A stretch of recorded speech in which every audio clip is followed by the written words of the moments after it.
You're listening to Nightmare on Film Street.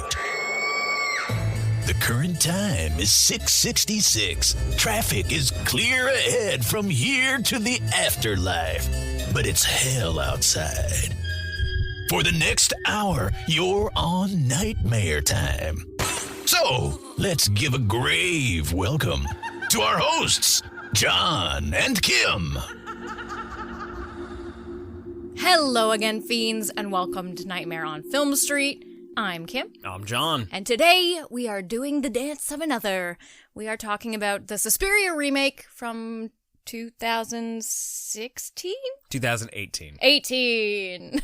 And I gotta say, before we get started, a movie that has stressed me out in terms of talking about it on the podcast since 2018. We've talked about it briefly before in things like What's Keeping Us Creepy episodes on Patreon, just sort of like outlining what we've been watching. I think it squeaked onto my top 10 list in 2018. Yeah, so we talked about it very briefly there. Yeah, because like the weirdest thing about this movie is that when we first saw it, we saw it at Fantastic Fest. And I fell asleep while watching.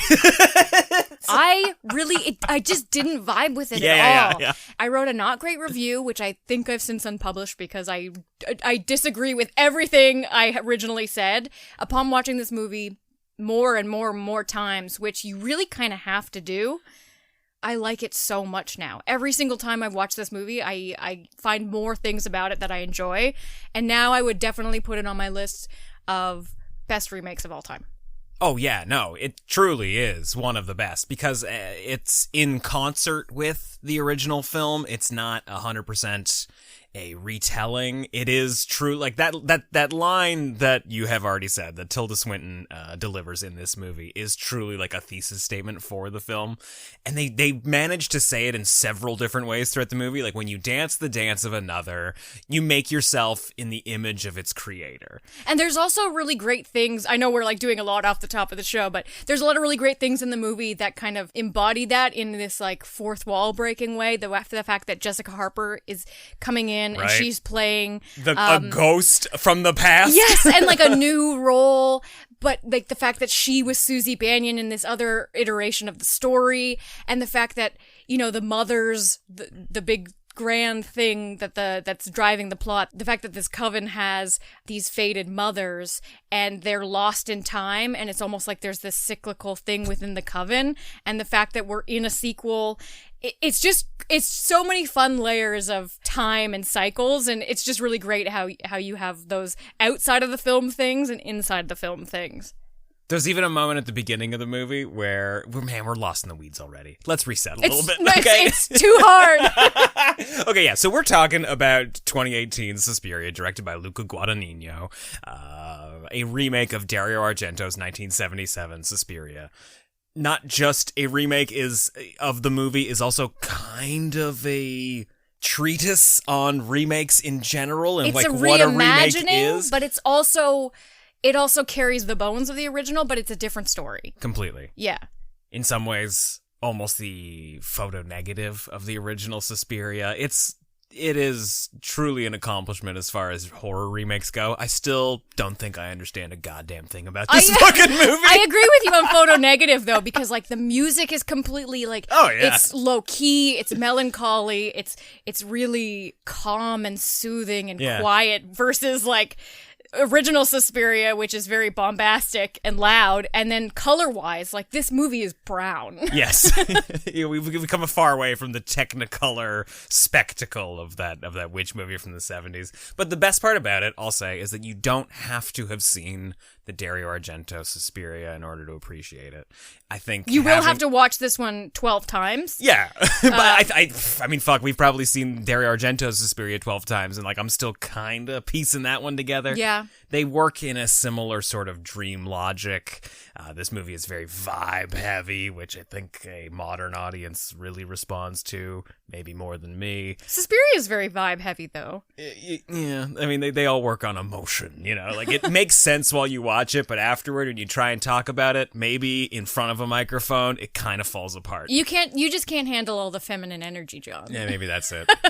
So, before we get into it, before we try and figure this movie out, before I try and figure this movie out and Kim tells me what I got wrong, let's go with let's give 3 good things about Suspiria 2018.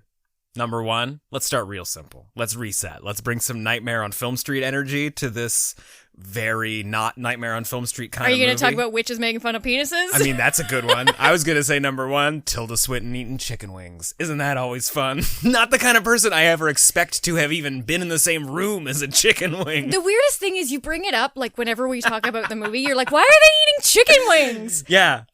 Maybe they need the bones for a spell later, John. You think they need the I think No. I like imagining that it's These just are like classy witches. They dance their spells. right. They would not eat chicken wings. Yeah, You wouldn't they think, might, but though. there's something Of the earth about primal it? Yeah. about sucking the flesh from a bone. I think it's just fun. Yeah, sure. We got some witches playing with penises, and we've got like laughing at penises, and Tilda Swinton eating chicken wings. What's good thing number 2, Kim? I think good thing number 2, and it's maybe the reason why I didn't enjoy the film upon the first watch, was simply because I didn't get it. Yeah. But this movie is not spoon-fed to you. There's a lot of plot, and there's a lot of moving parts, and you really have to read those captions when they're not speaking English, and you really have to try to read as much as you can of the books when they flash them. Oh, it's impossible. There's so much coven workings in this movie that I myself, honestly, I don't think I narrowed in on the plot until like the third time we watched. It's Which rough. maybe I'm just a dummy, but It's possible. I love that about it though, because I find every single time we watch it, there's something else I surmise or I believe, or I'm like, what if this is what this moment means, or what does that glance mean? And I'm definitely in the weeds every time we watch it. You know, I'm just realizing that because my knee-jerk reaction for good thing number 3 is that Tilda Swinton plays 3 roles in the movie. Does she play 3? She 100% plays 3 roles. Because I in still this don't movie. know. And I'm like Sherlock Holmesing every single time I watch this movie. I'm practically like sitting an inch from the screen looking at everything. And I still don't know. I know she plays 2. Confirmed 2. Well, confirmed she plays the one that has her actual face on it. Yeah, she's playing Madame Blanc. Confirmed she's Tilda Swinton. Yes.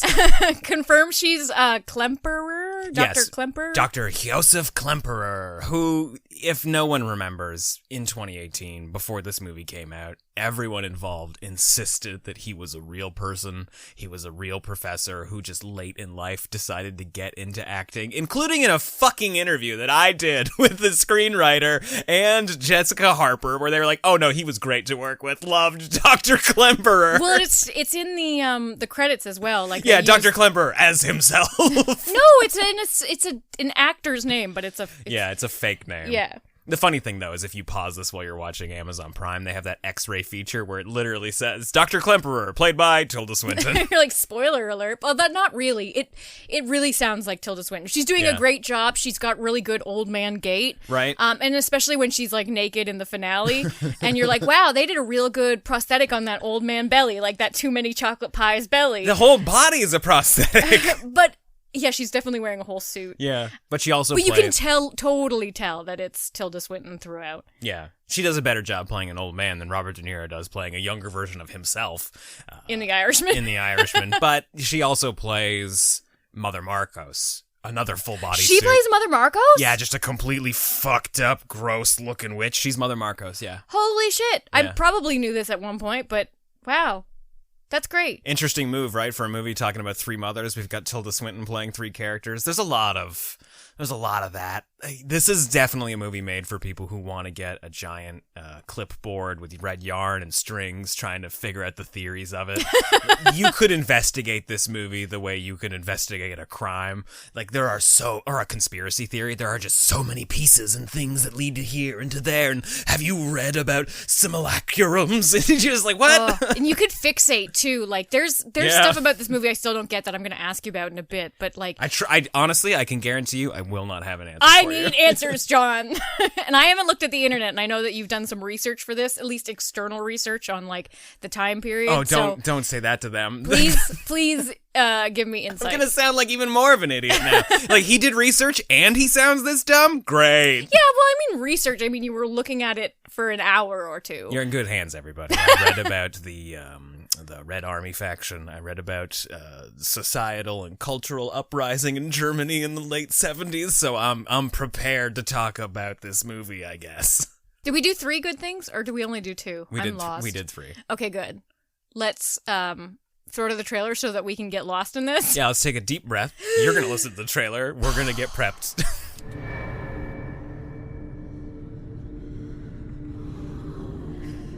At the the beginning, she gave me things. Perfect balance, perfect sleep. Oh, she wants to get inside of me. I can feel her.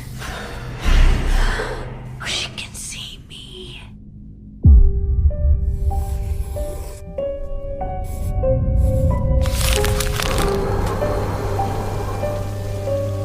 When you dance the dance of another, you make yourself in the image of its creator.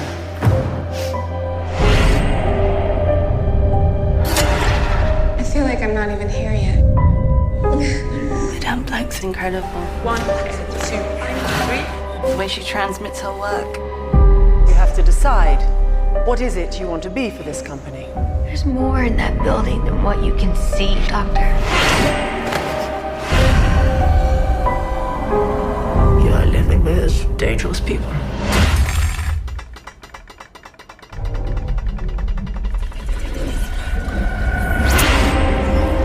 Three mothers, pre-God, pre-devil. Mother tenebrarum, Mother lacrimarum, and Mother suspiriorum.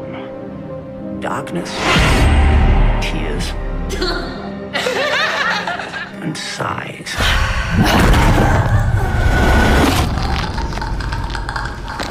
You're making some kind of deal with them. I don't know what you're talking about.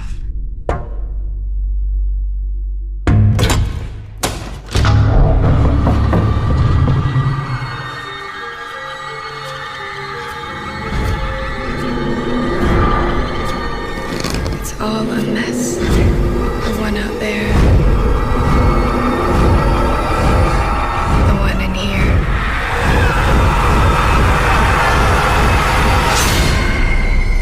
The one that's coming.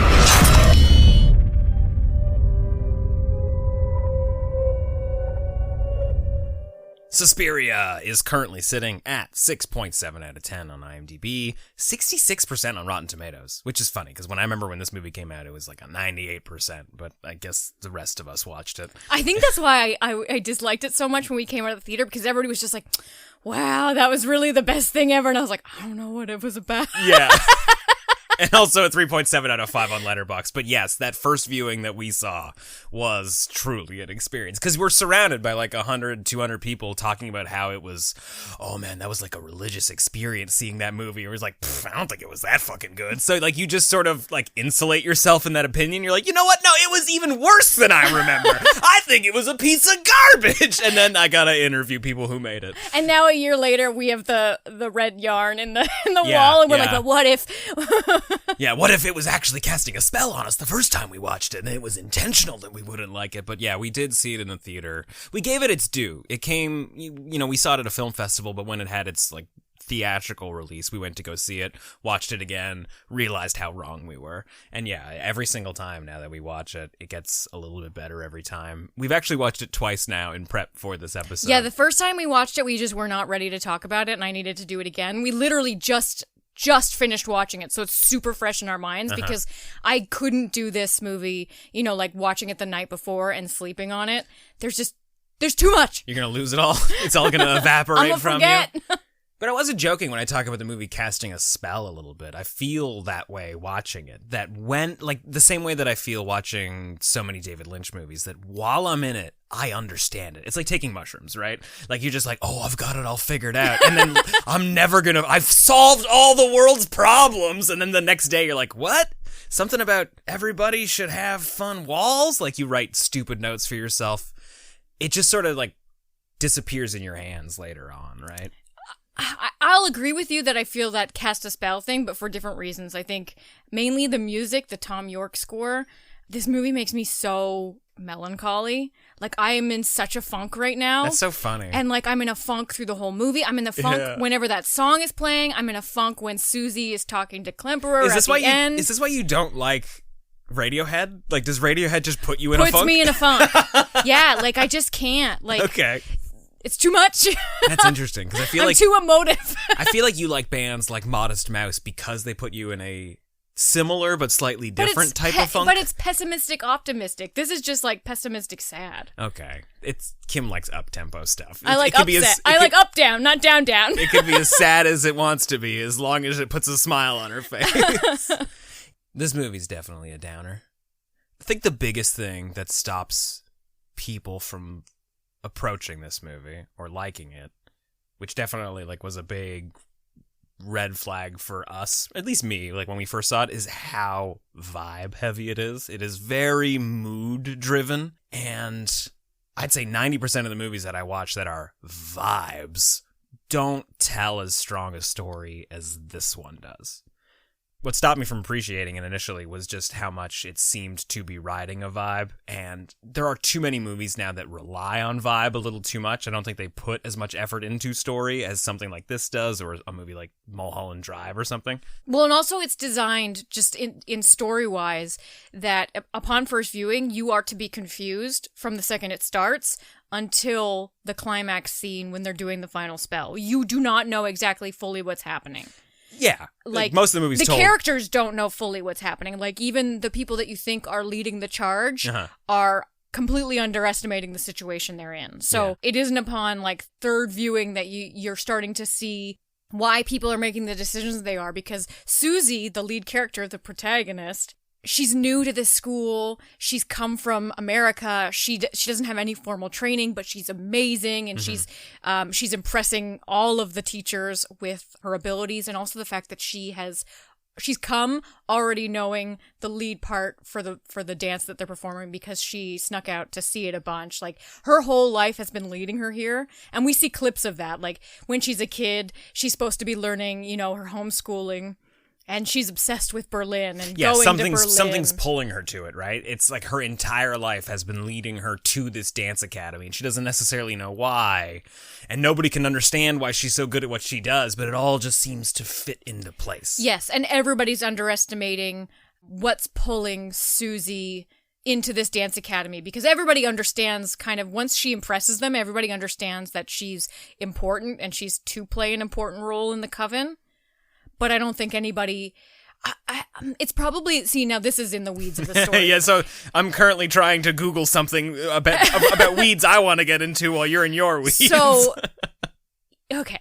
So the coven, they're in, kind of inner turmoil, which mirrors the turmoil outside, because we're set during a lot of, like, war-torn strife, which hopefully John can explain later. Fingers crossed. But in the coven, they're splintered. Some of them believe that Markos, who is their original leader, at least in modern times, who has kind of soft retired. You think so? No, she's at the end of her life. They've been trying to keep her alive by various spells, and she is claiming that she's one of their appointed heads of the coven. So they believe in these three original mothers. It's kind of this religious belief of these mothers lost in time. There's three of them. They're very deity-like. And Markos is claiming that she's one of them, but Madame Blanc and some of the coven are kind of like, the bullshit, you're just a crazy old witch who's dying and trying to prolong your life. Yeah.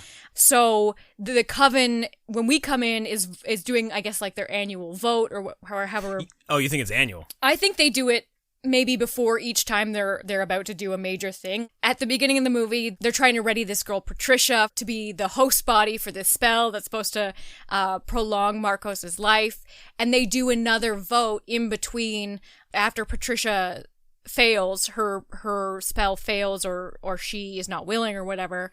They do another vote to make sure that's still the course they're on. Yeah. And Markos wins again, so now they're readying another girl, which they think is going to be Sarah, but then maybe turns out to be Susie, because Susie is so impressive. Yeah, and there's an energy. I know, isn't it tough? You have essentially described 1/17 of this movie. But I'm not doing anything chronologically. Like, a lot of this stuff you learn in bits and pieces throughout the movie, like finding out that Markos is even this orchestrating being. You don't fully grasp that until like the end, when she's suckling at Susie. She's like, yeah.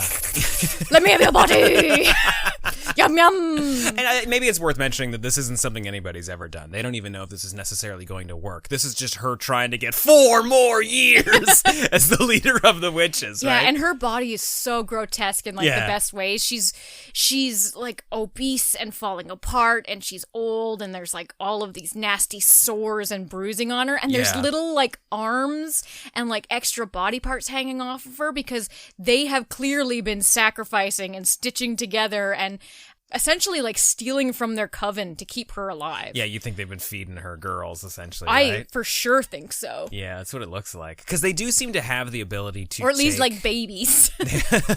like classic witches, right? Mm-hmm. It seems like they do have the power to take abilities from people and give them to others.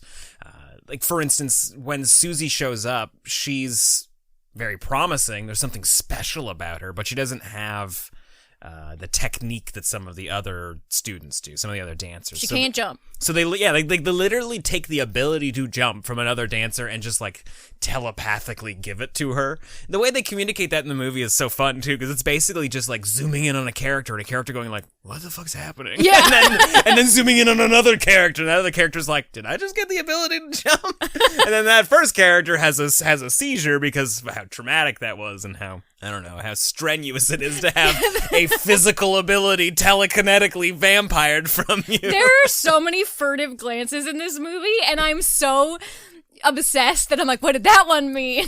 Well, I think the good thing about this movie is that every performer knows exactly what's being communicated.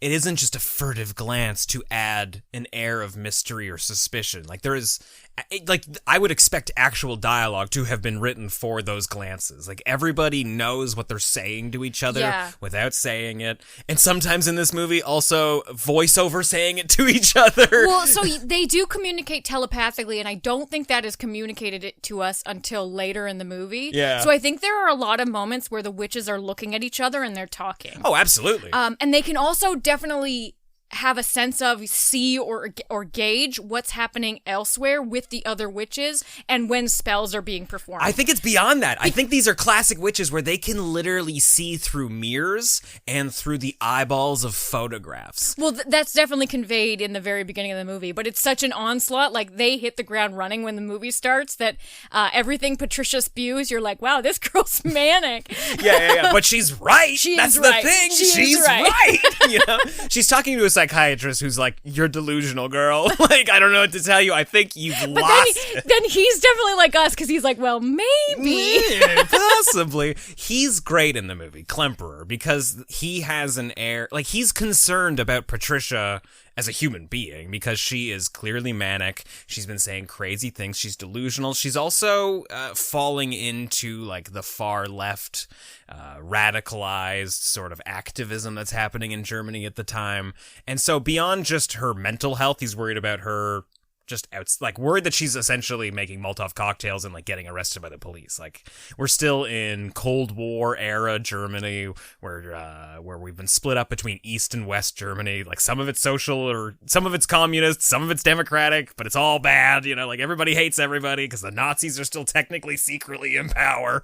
And he's trying to get to the bottom of what happened to her. But the great thing about him, and why I think he's just like a really good therapist all around, is that he believes her just to like an extent. He believes that what she's seeing and experiencing is real to her. Yeah, but also he, like, the more he looks into these things that she's been saying, he's like, okay, well, maybe it's not a coven of witches. Yeah. But this is a delusion on top of something that may be real, because the fact that there are factions doing dastardly things under the cover of nightfall is true. Yes. It's very true in the streets, so why couldn't it be true in the dance academy? Right. He's got such an incredible line when he's talking to Mia Goth in this movie. Like, he's trying to communicate to her like his concerns, and he needs somebody on the inside to sort of like help him poke around and see if there are these secret rooms inside the dance academy. Because the cops are useless. He says that a delusion is a lie that tells the truth. Actually, the quote I thought you were going to say was the thing about love and manipulation being bedfellows, because Sarah, Mia Goth, doesn't want to believe any of these things that Klemperer is telling her, because she just sees a dance academy. Yes. And she's got great friends there. She lives there. Madame Blanc, Tilda Swinton in her regular role, is like a very kind woman. She cares about these girls. And you see that as they begin to start nurturing Susie into being this vessel for Helena Markos. Yeah. And Madame Blanc doesn't want to go along with it, partly because she thinks Markos is full of shit, I think. Yeah, but the last girl they tried to do this to, Patricia, went absolutely insane. Yeah. Because of it. And, like, the Dance Academy just thinks that she's become radicalized and she's just sort of, like, fallen off the deep end with everything. But Blanc knows it's because they've been moving too fast and what they're trying to do is basically impossible, which is what's so promising about Susie, because she seems receptive to it. And the farther we get into it, she seems to be wanting it. All signs point toward this girl's perfect for the job, you know, like she wants to do it. She doesn't understand what she's necessarily agreeing to, but every step along the way, it seems to make her stronger and stronger as they give her more ability. And they are like rushing this. They've got a bit of go fever because they're clearly like running out of time. Markos is gonna die soon if they don't do it. And yeah, you're right. Blanc is kind of like she's protecting the girls, especially Susie, by trying to do this as slow as possible. Like, she doesn't want...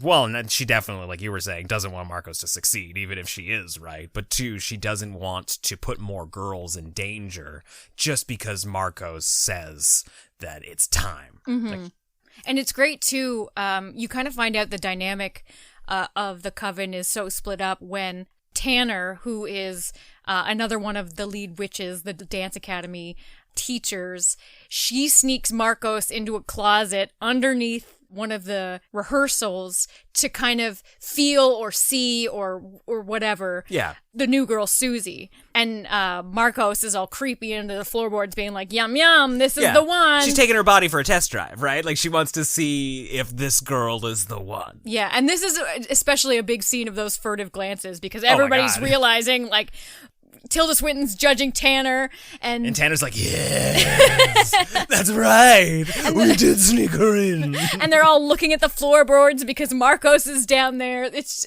a lot. Okay, look, we are taking too many small steps and putting the magnifying glass to too many things. Like, the bullet points of this movie is that we've got a dance academy run by witches. Turns out dancing is how you cast a spell, and these witches are trying to hollow out a girl so the spirit of their head witch can take that body over.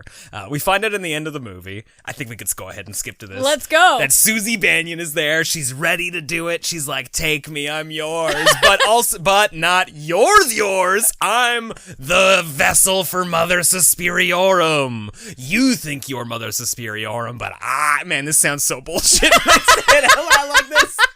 But like, so they tried doing the spell in front of people. Like they're hosting a dance, which frankly, there's a whole conspiracy red board that I have prepared to talk about that dance that I fully don't have the answers for. But we'll come back to it. Okay, so they do a performance. They do a performance in public. It doesn't work properly. So they have to do it in secret again later on. They have. Do you think? Sorry, it's called Volk or whatever. It's called Volk. Do you think that's the spell? Yes. Absolutely. They're trying to do it in public. The dance of folk, if they perform it fully from beginning to end, will make Susie Mother Markos. Oh. That's interesting. Yeah, I don't know if I'm fully on board with that. But so it doesn't work out properly because Sarah, played by Mia Goth, has a broken leg. She's been investigating. She's trying to like get to the bottom of the witch stuff. She's sort of while the dance is going on, she's investigating the Dance Academy. It's the secret rooms. Yeah, it's where she finds Markos. It's where she finds Patricia and Olga, who are like these undead husks. Yeah, we didn't even talk about Olga. Like, that's probably a scene everybody remembers. Like, and this is maybe the first scene where we show that a dance is a spell. And it's also where we got the Dance of Another shit for the title of this episode. Yes, because when Susie is first dancing the protagonist in Volk, Tilda Swinton, Madame Blanc, comes up to her and like enchants her hands exactly, and feet right? To basically be like weapons. Yeah, so the dance that she's doing is literally like destroying Olga in the most disgusting way possible. The way that she moves her wrists around and the way that she contorts her body is sort of like stretching. Hurling her across the room. Oh yeah, it's just beating this girl to death. It's truly horrifying. It's crazy too though, because there's got to be some kind of enchantment to these injuries because these girls don't die. No. which is I think they keep them fucked alive up. so that Markos can feed off of them, right? And when we see Olga later on, she's crawling around the floor, like her feet are gone, one of her arms is missing. Like I think that either she's eating her or they have literally taken those body parts off of Olga to sort of give them to Susie. Like, I'm not entirely sure of that. No, I think they're definitely to feed Markos. Yeah, you think so? Yeah, Okay. because it's in like Markos's den, and she's like a spider because there's so good. there's all of these like cool spell like webbings Yeah. in there, and she's got these like flies that are basically like tied up and like immobilized. Similar to the silver webbing that we see taped on the floor for the Dance of Volk, which in itself is playing off. So, man, okay, we're already here. I've got the board out. So Susie's arguing with Madame Blanc at some point about the dance and how she wants to be, I want to be down on the floor here, which is so great because Madame Blanc's response is, you're mistaking physical weakness for artistic preference. Yeah, she's just like, I wrote this, bitch. Yeah, like how does she have the fucking balls to say, I think this is wrong and maybe we do it like this? And she goes on to explain that, like, I don't think you understand the times that we lived through when we wrote this dance. Bitch, we want to jump. Yeah, bitch, we want to jump. We want to feel the resistance of the earth, right? I think the dance itself is in some way a bit radical for the time when it was written. I think it's very sexy. It's a bit of an act of protest. I think it's a bit of a story of people's struggle. But another layer beyond that is that it is a witch's spell. Like, I really do think that if they were to perform this, they would be transferring Mother Markos into Susie. It also, I think, plays into the power struggle that's happening in the movie and in the Dance Academy. Like, they clearly set it in 1977 in Germany intentionally. So this is a period called the German Autumn, which I'm going to give you the bullet points for. Okay. Because even I truly don't fully understand all of it, but essentially, like, this is where all the baby boomers have grown up into college students, and they're realizing what their parents did and what their grandparents did, and they're trying to reconcile that. Like, it is just a real tense time in Germany because they're learning about their past. They're learning about all the awful shit of World War II and the Holocaust, and they're trying to ask their parents, what was your opinion back in 1938? What were you doing in 1942? And it was pretty much just like a stonewall approach from the older generation. Like, we don't talk about World War II. And the kids wanted fucking answers. And on top of that, you have all of these people in control of Germany that were Nazis or Nazi sympathizers. And like, that's true. That's not just like a bit of opinion or something. In the 70s. Like post World War II. So 1977 in particular was just like the culmination of a lot of like protests. And it was a big angry stew. It was a big angry stew. We don't need to get into all the details of it, but it does involve a plane that was hijacked by a Palestinian group, which were sympathizing with the German group, the Red Army faction, a bunch of which were in prison at the time. They were trying to negotiate the release of those prisoners. You see them talk about it a bit throughout the movie. It's like a 7-day plane hijacking where they literally took an entire plane hostage. They killed the pilot at one point. They made a whole bunch of demands. And there is, like, we literally watch a news broadcast about this, so it's important. Yeah, at least in mirroring the story somehow. Yeah. But we've got a power struggle in the world that's happening, which is sort of a the war out there, the war in here. Yeah, and it's sort of an echo of the power struggle we were having during World War II, and it's just like the backdrop for everything.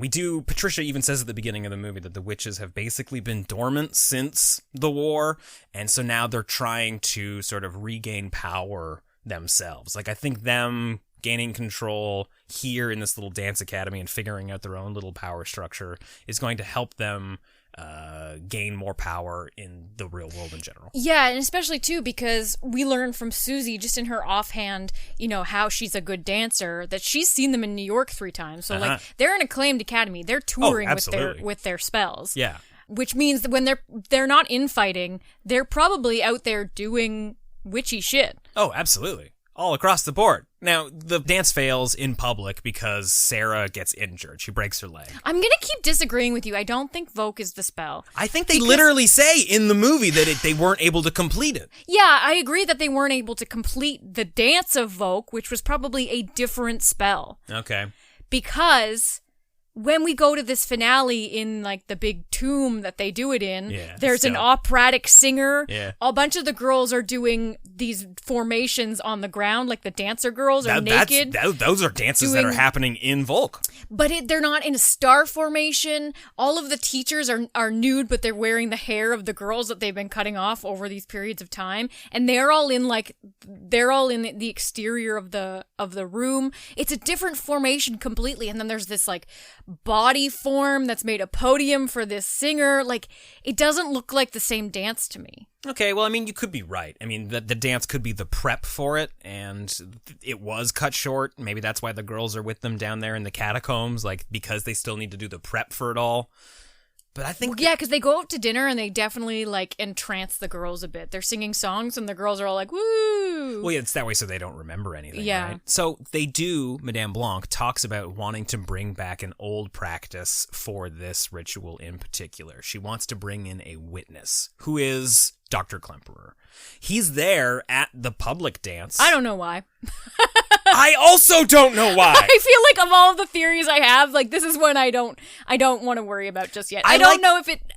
I like the idea of a witness. Somebody who, in a group of people, is watching the exact same play, but he knows something different is happening. Like, everybody else is watching this wonderful performance, and he is seeing the creation of evil. And he's the only person that knows it, and nobody else will believe him. You know? It's a delusion filled with lies that tell the truth. And I think this is the exact... the reason I think Volk... the public performance was supposed to be the spell is because they have to kidnap him later on to be a witness in the catacombs. I feel like that may have always been the intention. Yeah. But, I mean, I don't think either of our interpretations are necessarily going to change anything. No, it doesn't. Not at all. Because how they kidnap him is pretty fucking brutal. So the entire movie, Dr. Klemperer's story is so melancholy. So this movie at the beginning, this is the most frustrating thing about this movie for most people, is that the opening, it says 6 acts and an epilogue. And you're like, what the fuck? Like, how much movie is this? Every character in this goddamn movie has 6 acts and an epilogue. Like, there's too much arc and too much character development. In short, Dr. Klemperer lost his soulmate, Anke Meyer, in the war. They got separated. She was definitely a Jewish woman who was a very high-risk situation. He didn't get her out in time. And so he doesn't know what happened to her. The witches take advantage of that when they need him for that big final spell that he's a witness to. Anke, aged and gorgeous Jessica Harper appears at their cottage that he's been maintaining his whole life, which is on the east side of the wall. Let's not get into that, but it's a fucking journey to get there, and he still does it constantly just to like maintain the gardens and stuff.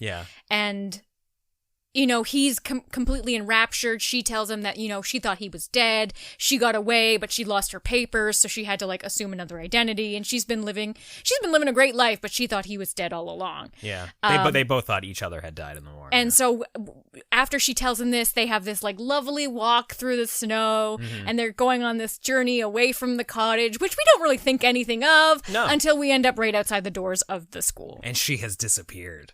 And then he's like, wait, what the fuck's going on? And then the witches come out, they snatch him up, they cackle a whole lot, and they chastise him too, like saying that, you know, you had months to take her out of Germany. You knew, like, she kept telling you what was gonna happen and you didn't believe her. And then they also tell him that that's exactly what he's done since the war in his profession, that women come to him and tell him the truth and he just says that they're delusional, which is true about what's happening to Patricia, but like, it's hard to take like a 19-year-old girl and say like, my dance academy's full of witches and they're gonna eat my cunt on a plate, and you're like, oh yeah, no, she's totally sane. It's so complicated, like it's so gray, because I mean the witches aren't entirely wrong, but like he's been doing his best. I mean, I think it's the guilt and shame that he has of the death of his wife that has led him to try and help Patricia.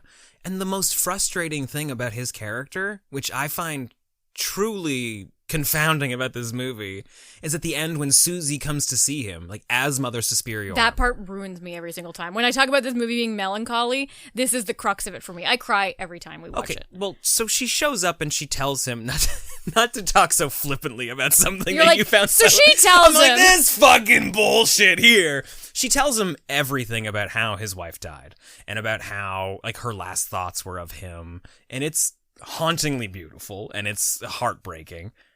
But then she erases his mind, you know? It seems like a bit of compassion almost that I don't know, like undercuts a lot of what's going on. Yeah, but she's telling the version of him that is living with this story that she lived all this time and disappeared. Yeah. I think she's telling a version of him the truth, so that version is like bookended before she erases everything. Like I think there's something, I don't know, to be said about the fact that it matters that version of him needs to know the truth or deserves to know. Like, he wasn't supposed to be brought into this. What they did to him was wrong. Mm-hmm. So she's correcting that, and then she's erasing it. But here's the dastardly part about it, though. She erases all memory of Anka. She says all memories you have of Anka Myers, of Susie Banyan, of Patricia, of Sarah, of all the women of your undoing. She erases all of those memories from his mind. I don't think he has a single, because he essentially, as far as the real world would see it, he has a stroke and now a portion of his memory's gone. Mm. But I don't think he has any memory of his wife at all. That makes me sad because, I mean, I think that could be true because we end on the heart that they carved into the wall, and it's like that's the only sign of their love. That they ever existed. Ugh. The two of them, right? Or of the love. I know, that's awful. But... Well, she does say something about how, like, they don't need his guilt and shame. Well, they need guilt and shame, but not his. So, like, it's... Does she mean the world, or does she mean the coven? I think she means the world. I think in order for the witches to succeed, to have power in this world, they need guilt and they need shame, which there's plenty of it in 1977 in Germany. Like, instead of killing him, she's doing this version, like, you know what I mean? And it's kind of a soft killing, like, now he's going to live the rest of his life in this untrue bliss. But why make him a witness then? Like, what benefit? Like, maybe she didn't want him to be a witness. She said I wasn't in a state to prevent it. She's like, I'm sorry what my daughters did to you. I don't understand. She doesn't agree with what they did there. I know, but I don't understand why they needed to do it in the first place. I'm like, why do we need a witness? I'm like, I get it. It's evil. It's fun because like maybe they can pass him in the street every once in a while and be like, ha ha, motherfucker. But outside of that, what's the point? You know? I don't know. Yeah. I don't truly don't know. So then to take I think it we away have to and move to on, apologize though. for I it. think there's too much other shit. Yeah, I mean, the cool part about this movie is that it ends in so much bloodshed. There is so much blood and gore, heads exploding, people just being cut in half. Yeah, the finale of this movie is fucking crazy. And I have to say the special effects,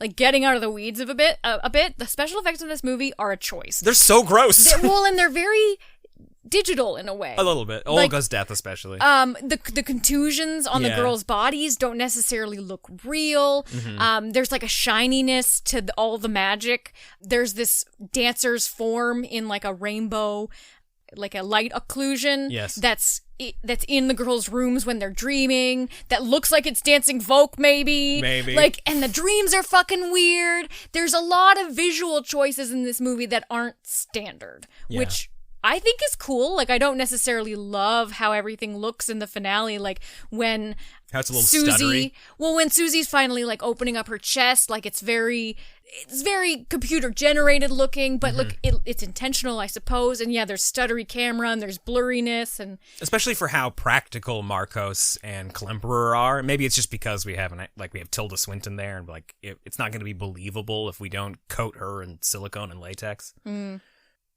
So, in the finale, they think that they're going to go into Susie.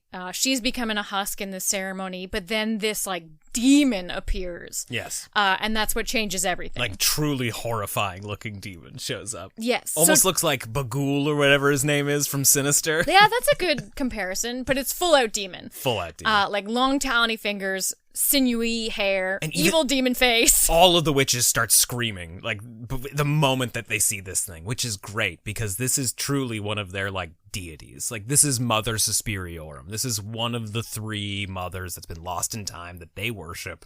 That is kind of like the source of their power. And even knowing that, it's fear and trembling, right? Like because they're witnessing a god. Like no matter what, whether or not you worship overwhelming. It's horrifying to see. Now, do you think that this spell, instead of putting Markos in Susie, is putting Suspiriorum in Susie? Or do you think Suspiriorum is just being awoken within Susie and she's been there all along? I think it's a bit of both, right? Like, I think it's fate and destiny because, like, she has had that pull to Berlin since she was a child. And her mom, her birth mother... knows that there's something evil about her. Yeah, because we've been mirroring her mother's, who's like a Mennonite back in Ohio, her mother's death this entire time. Yes. She's on her deathbed. It's very pilgrimy. It's very Tom Yorkie. Yeah. It's very sad and melancholy. Susie's clearly the death of her mother in this moment, right? Yeah. Yeah. Like that's something that you pointed out that I had just always assumed that her mother's death is like her mother died, finally gave her the ability to leave home and go to Berlin.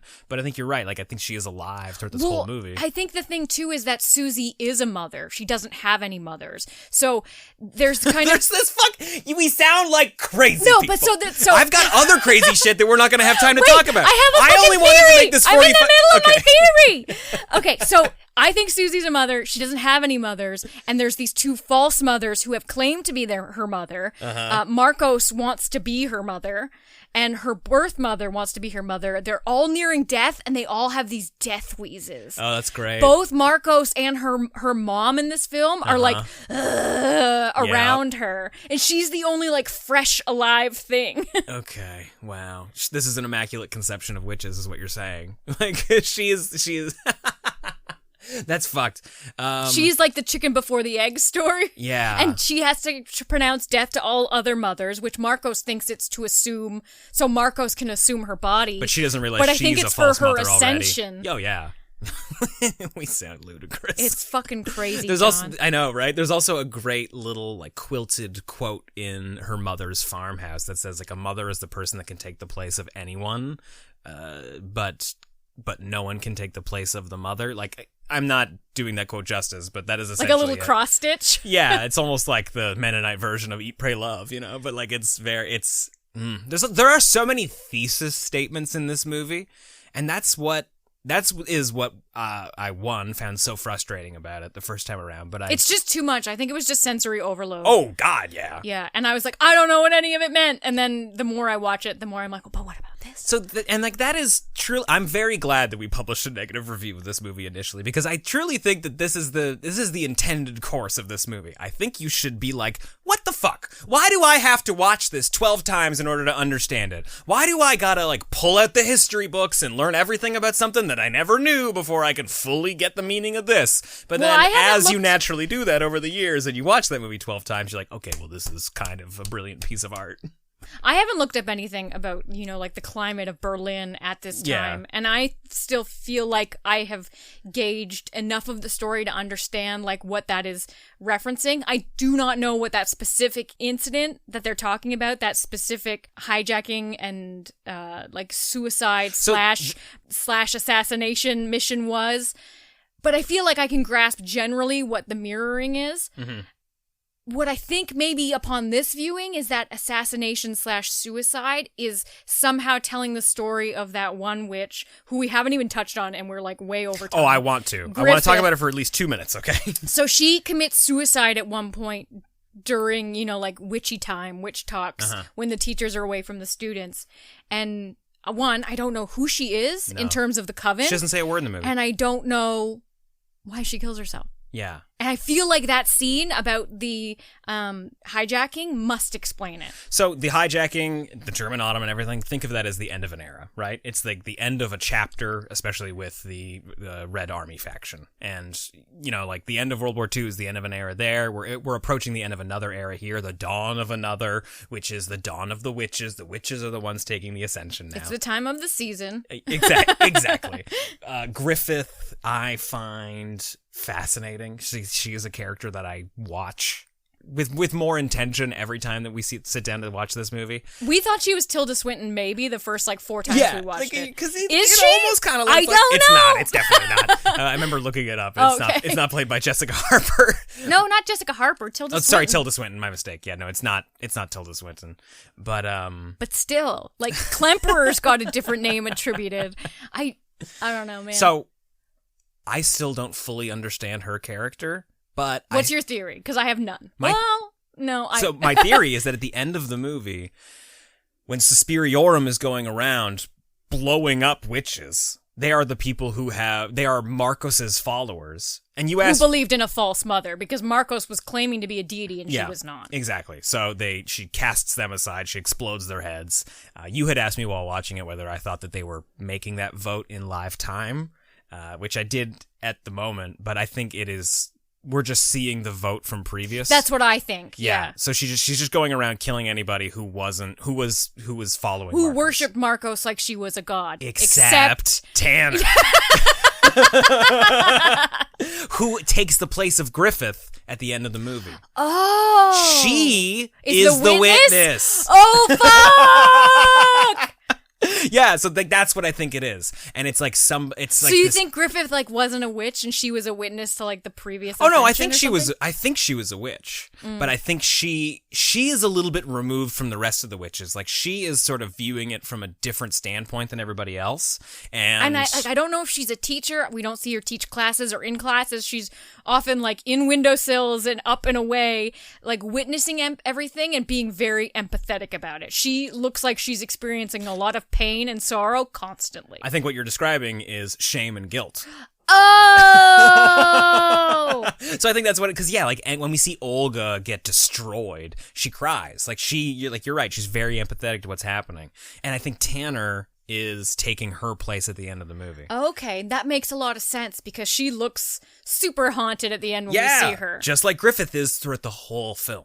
Yeah, because Tanner was definitely like Marco's, biggest advocate and was leading the charge of like, let's hurry this up. Let's make Susie the husk. Let's get this going. Yeah. And Suspiriorum spares her because she is a witness to the events. And it's like, you will always see the horror of that and the power that they have on her face. And just like how fucking wrong you were. Yeah. And there's nothing you can necessarily do about it. Like she's the physical embodiment of the guilt and shame that they need to feed on in the real world.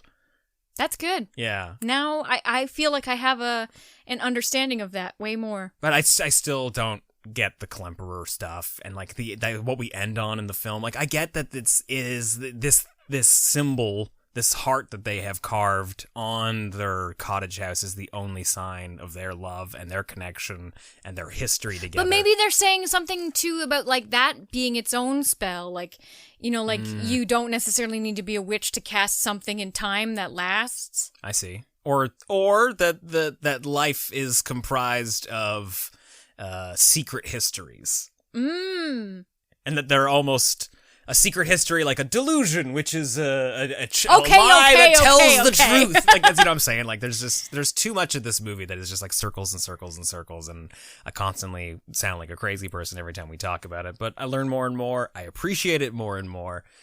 And man, we didn't even necessarily talk about the fact that like the dance of another is Guadagnino talking about dancing Argento's film. Like all of that can be transposed onto just the idea of making somebody else's movie that you think is perfect, but you're going to do it again, differently, but the same.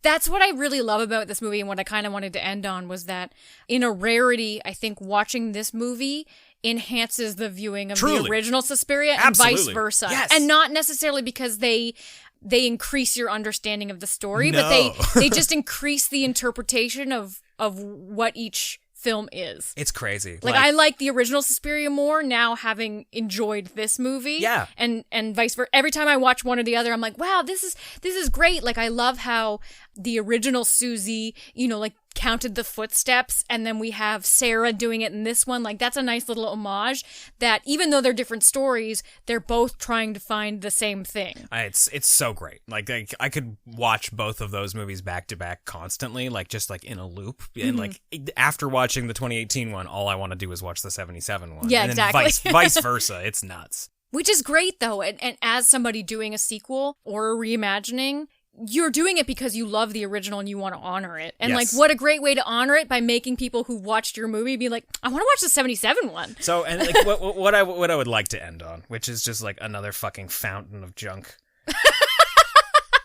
That's what we should quote this in the description. Yeah. The fountain of junk from Nightmare on Film Street. Is essentially like the definition of simulacrum, okay? And like that is what the professor writes down at the very beginning when he's watching Patricia go insane. And she's talking about people hollowing her out and taking her over, which could honestly be like the 77 Suspiria talking to the world about the fact that somebody's going to remake me into something else, right? It comes from the Latin. It means likeness, semblance. It's a representation or an imitation of a person or a thing.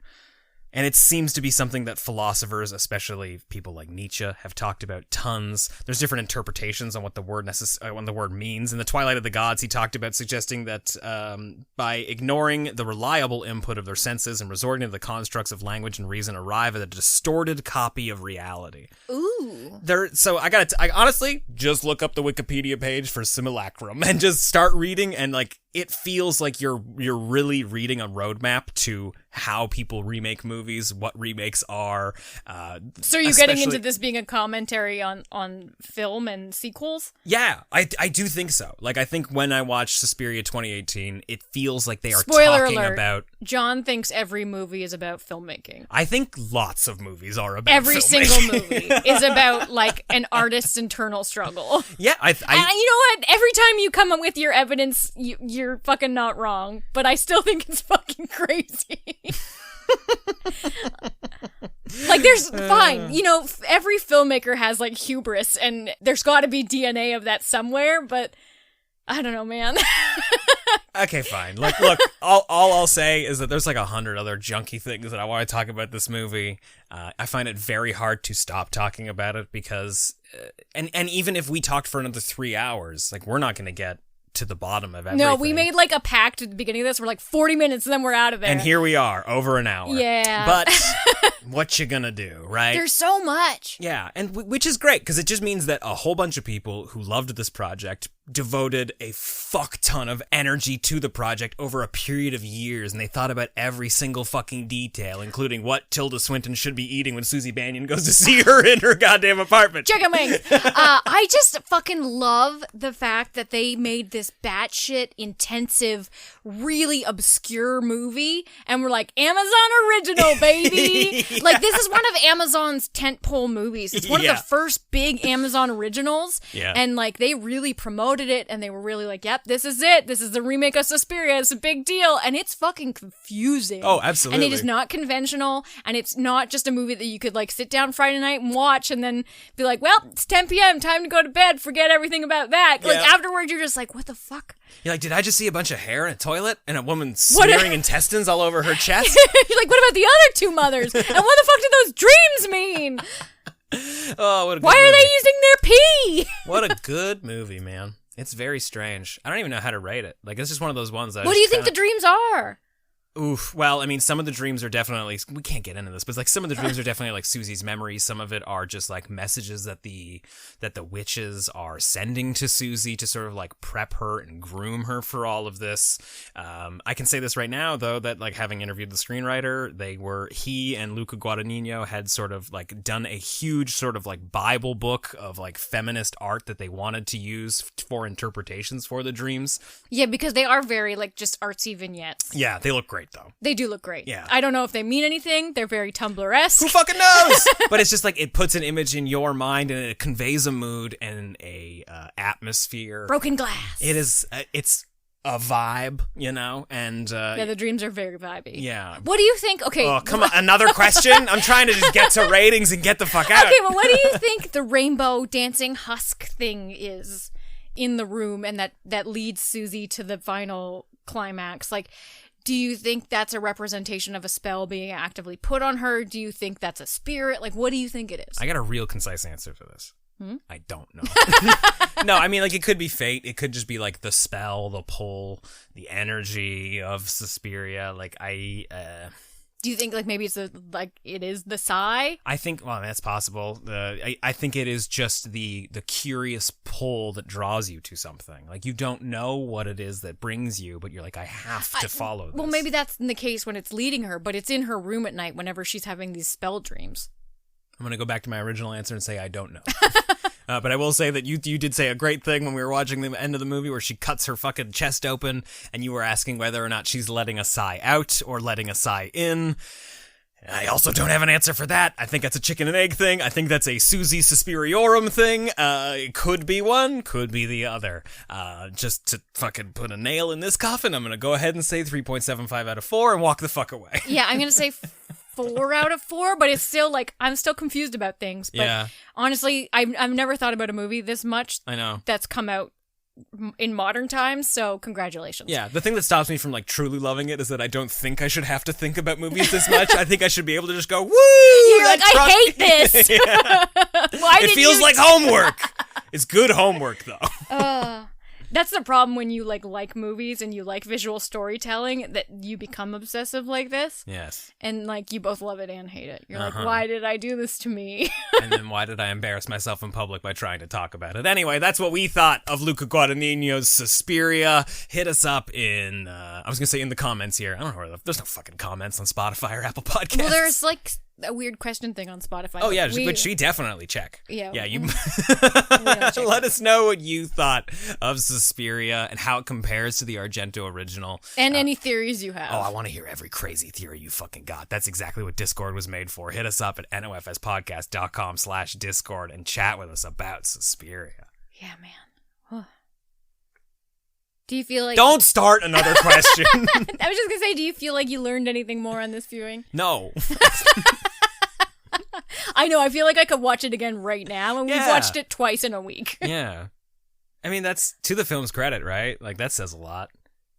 Please tell everybody where to find us on Patreon, Kim, so we can leave. Oh, yeah. So if you want more Nightmare on Film Street and you want to hang out with us, come to our watch parties or our game nights, hit us up on patreon.com/Nightmare on Film Street or nofspodcast.com/Fiend Club to support us with a small donation every month in exchange for all those cool perks. There's hours of content waiting for you over in the Fiend Club. And we'll be back again next week talking about dancing the dance of another. This is a fun, another time. Yeah, this is a fun little pairing. I'm excited to hear what you guys. You know what? I was gonna say ooh, I'm gonna be real elusive about what movie we're talking about. I published next a calendar now, which of course is fully ruined if you've looked at our social media or our website, where we tell you exactly what we're talking about ahead of time. Anyway, we'll be back next week talking about Jordan Peele's Us. But until then, I'm John. I'm Kim. Stay creepy. It appears you made it out alive, but we'll get you next time. Help us to grow the horde. Leave a 5-star review on Apple Podcasts or wherever you subscribe. More terror can be found lurking on our website, nofspodcast.com. Until next time, stay creepy, fiends.